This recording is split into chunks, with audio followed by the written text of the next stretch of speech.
Alors, chers amis, bonsoir à tous les amis africains, tous les amis de l'Afrique, dans l'Afrique comme hors de l'Afrique. Alors, la vidéo que j'aimerais faire aujourd'hui, sans surprise, c'est le thème de la semaine là, c'est la vidéo sur les événements qui se sont produits au Maroc.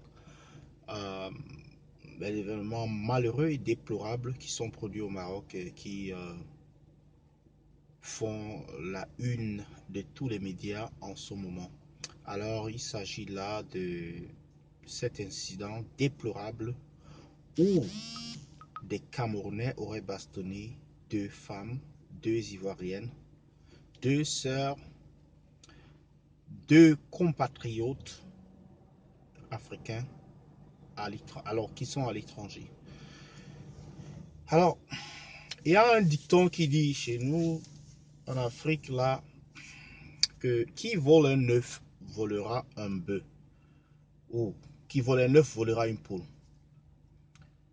et qui vole un mouton volera un bœuf.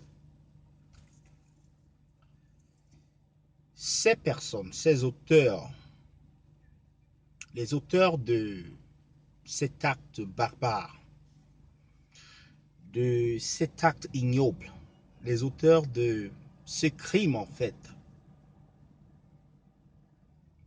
ne méritent pas être appelés Camerounais. Ils ne méritent même pas être appelés Africains, ne méritent pas être appelés humains. On ne devient pas bandit ou voleur par un coup de chance ou de malchance. Des bandits, ceux qui étaient bandits en Afrique, partout où ils vont, ils prospèrent, ils continuent dans leur banditisme. Cette bande de voyous, que je n'ose pas appeler, comme beaucoup de gens le disent, a pris l'habitude de séquestrer, apparemment, d'extorquer de l'argent, d'escroquer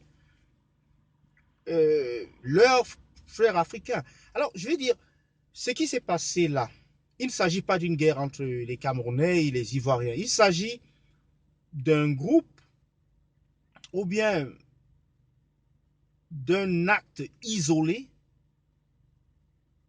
venant de trois personnes ou quatre personnes qui ne représentent pas euh, ce que l'homme camerounais est. Vous savez, chez nous au Cameroun, on dit le Cameroun, c'est l'Afrique en miniature. Je ne pense pas qu'il y a un pays tolérant en Afrique comme le Cameroun en termes d'acceptation, en termes de collaboration avec les cohabitation avec les étrangers. Il y en a de toutes sortes au Cameroun.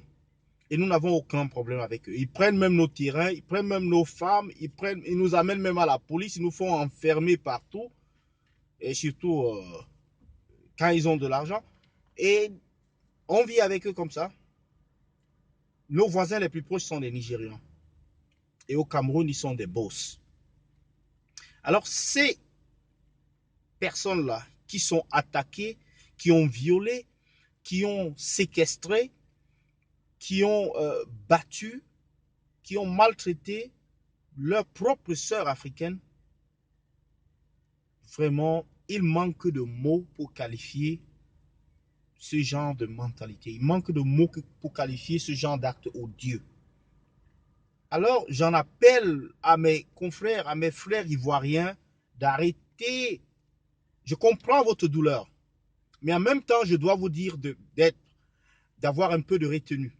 Parce que la cohabitation entre le Cameroun et la Côte d'Ivoire ne va pas s'arrêter sur cet événement. Elle ne va pas s'arrêter aujourd'hui, elle ne s'arrêtera pas demain.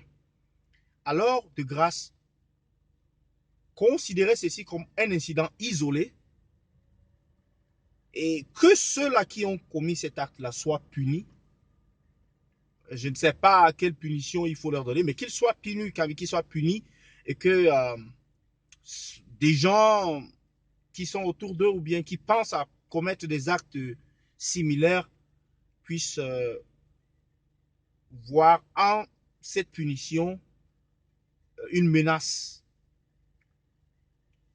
Et je vais terminer en disant que nous sommes désolés.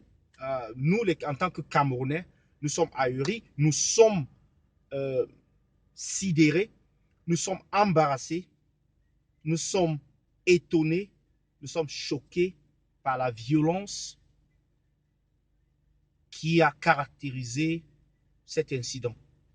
Nous sommes de plein cœur avec nos frères ivoiriens sur ce sujet-ci. Nous sommes de plein cœur avec eux et nous leur disons ceci.